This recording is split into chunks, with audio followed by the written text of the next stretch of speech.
Bonjour, qu'est-ce que je suis contente de vous voir là aujourd'hui. Ah, cette semaine c'était quelque chose, hein. Mes enfants sont encore à la maison. Pour la petite histoire, je vis en Allemagne. Ah, je vous ai pas dit mon nom, je m'appelle Becky. C'est mon petit surnom parce que Beth, qui est mon vrai prénom, c'est un peu difficile à prononcer. Et puis j'aime bien Becky, ça me correspond plus, je trouve, surtout quand je fais des podcasts en français. Donc, je suis en Allemagne. Nous avons encore un confinement euh, au niveau des magasins. Les magasins sont encore fermés, les enfants sont encore à la maison. La semaine prochaine, ils recommencent, mais de manière sporadique, donc c'est pas encore la normalité, la vie normale, quoi. Donc voilà, j'ai pas eu beaucoup de temps. Si j'ai eu du temps pour tricoter, je fais un pull 13 KO de Along with Anna. Euh, dans un fil. Je vais pas vous le montrer parce que c'est un peu. C'est du gros n'importe quoi en fait pour l'instant. Mais il avance bien, hein. Je suis à la première manche. J'utilise des fils que j'avais déjà depuis 10 ans. Et oui, c'était quelque chose que ma mère m'avait donné, c'était de chez Fil d'Art.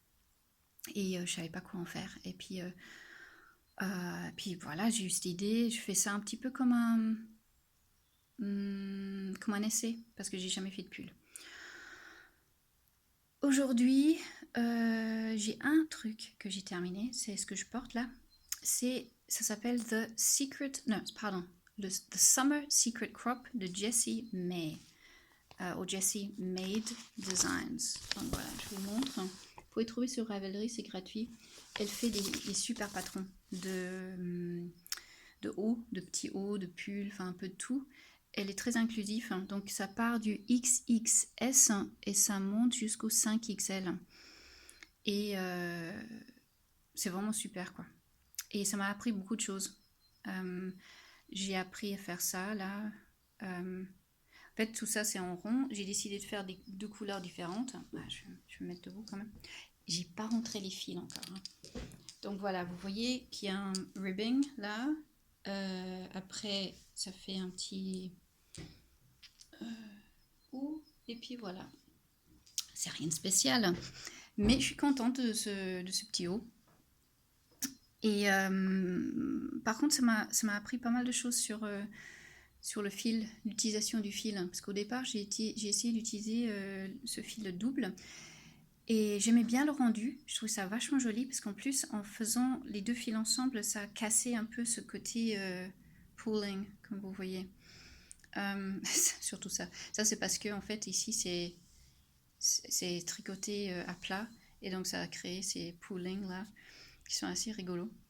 Je sais pas si je vais garder ça comme ça ou si je vais pas prendre un fil rose et puis tricoter des zigzags à l'intérieur, je sais pas. Je sais même pas si je vais le garder en fait. Peut-être que je vais le filer à ma fille de 10 ans parce qu'on a quasiment la même taille. Moi je suis assez menue.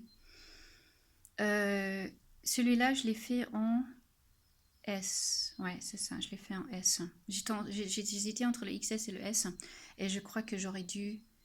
Vous voyez là, c'est un peu, ça baille un peu. Alors, soit j'aurais dû le faire plus grand et faire vraiment un truc un peu plus baggy, un peu plus loose qui m'aurait peut-être convenu plus. Soit j'aurais dû faire carrément plus serré et de le faire avec le ribbing un peu plus haut et faire comme un soutif. Vous entendez le chat, il a envie de sortir. Il n'a pas le droit parce qu'il n'a pas de puce encore, donc il risque de miauler un petit peu. Euh, Alors, j'en étais où avec ça? Ouais, donc en fait, j'ai fait avec deux fils au départ, et même si j'aimais bien le rendu, je me suis rendu compte qu'un truc avec fine bretelle, ça n'allait pas marcher parce que le tissu était trop épais. Donc, pour mon utilisation à moi, ça ne m'a pas convenu. Mais on peut le faire avec deux fils fingering, ou un DK, ou ce que j'ai fait, fingering yarn held single, donc un fil. Euh, j'ai J'ai essayé de comprendre l'idée de l'histoire des échantillons. Je suis pas trop sûre de moi, toujours. L'histoire de si on a trop de points, il faut monter une taille d'aiguille. Enfin bref, quand je serai obligée de faire un échantillon de nouveau, et ben, je m'y replongerai. La construction de ce haut, il est très simple, super bien écrit, super bien expliqué. Donc voilà. Et je vais vous montrer aussi ce que je suis en train de faire, enfin que j'ai repris ce matin. Et c'est un truc en crochet que je fais, en anglais on dit to wing it. Ça veut dire, j'ai pas de plan. En fait, c'est un petit haut avec que des restes que je fais en... Je sais pas si c'est du single crochet, ça. Je crois que ça s'appelle comme ça en français. Qu'on fait... on plante une fois, on ressort et on replante une deuxième fois et puis ça fait ce point-là. Donc, et je fais ça dans le brin en entier. Enfin, quand je dis le brin en entier, enfin le point en entier, donc je traverse les deux côtés. Et j'aime beaucoup ce rendu, j'aime beaucoup les couleurs un peu farfelues. Là, je suis en train d'essayer de faire l'encolure. Je l'avais déjà fait et puis je me suis rendu compte que il n'était pas assez long. Et comme vous voyez aussi avec ce haut, il est un peu court et ça me plaît pas trop. En fait, j'ai 45 ans. Et bah, non, c'est pas la question. C'est pas l'âge. C'est juste que je trouve ça bizarre, quoi, d'avoir un truc. Regardez là. Vous voyez là que ça tombe là. Ça me fait bizarre. Enfin, c'est une sensation bizarre, on va dire. Et donc, voilà. Donc, ce haut, pour l'instant, vous voyez, il m'arrive. Si je fais ça, enfin, il m'arrive à peu près pareil. Mais je compte le porter comme pull. Donc, par-dessus quelque chose d'autre, comme une robe ou quelque chose comme ça. Oui, d'accord, je vous vois venir avec vos questions de mais quelle robe peut aller avec ça? Moi, je mélange tout. Je mélange toutes les couleurs, je mélange toutes les. Comment on appelle ça? Patterns. Je mélange tout. Ce que je vais en venir aussi avec ça, c'est que je commence à manquer de fil de coton, puisque c'est des restes, avec enfin, des choses que j'ai utilisées pour d'autres choses, ou des petites pelotes. Et du coup, je me suis dit, en plus, c'est un peu long quand même. J'ai fait ça au premier confinement, c'est ce que j'ai commencé au premier confinement. Et je me suis dit, j'ai pas envie de me retaper le dos. Je pense que ça va être le devant. Et le dos, attendez, que je vous montre ce que je vais en faire. J'ai ce t-shirt qui est à mon compagnon, ça doit être un XL. Non, un XXL. Oui, c'est un costaud, mon compagnon.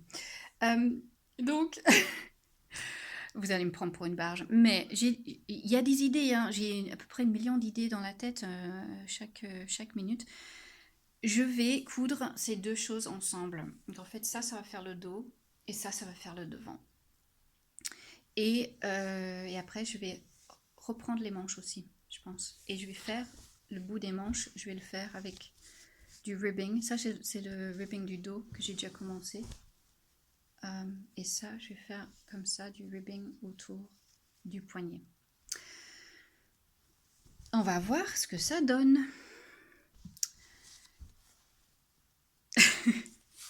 Bon, je crois que j'ai besoin de café là, parce que c'est encore du boulot. Ouais, et puis autour de l'encolure, je vais faire pareil, l'orange. J'aime bien ce... Ou je vais faire du jaune. Peut-être le jaune, ça rendrait bien avec le haut à rayures. Je voulais vous parler d'un truc que j'ai trouvé sur Instagram. C'est une nana qui s'appelle, enfin je sais pas son prénom, c'est The Minimalist Knitting. Non, c'est Minimalist Knitting, voilà. Je crois que c'est une française, mais qui écrit en anglais. Et elle a pas mal d'idées pour utiliser ses restes. Elle met des stories avec des choses intéressantes, des patrons intéressants, des modèles pour utiliser ses restes ou pour faire des petits projets. Et c'est sympa. C'est vachement sympa ce qu'elle propose. En ce moment, elle fait un truc avec un hashtag, c'est Minimalist Knitting Challenge. Et j'ai vu aussi sur un de ses posts, tricoter mon stash. Donc voilà, et si vous voulez aussi voir des vidéos et des idées pas mal de comment utiliser... Bon, le chat, là, ça commence à bien faire, hein. Je sais, il y a des oiseaux, je sais, et il y a des gens. Ouais. Des autres idées, il y a Claire de l'Esfilé qui parle pas mal de, de comment adapter les patrons, utiliser des fils différents. Je vais aller fermer la fenêtre. Excusez-moi, 2 minutes.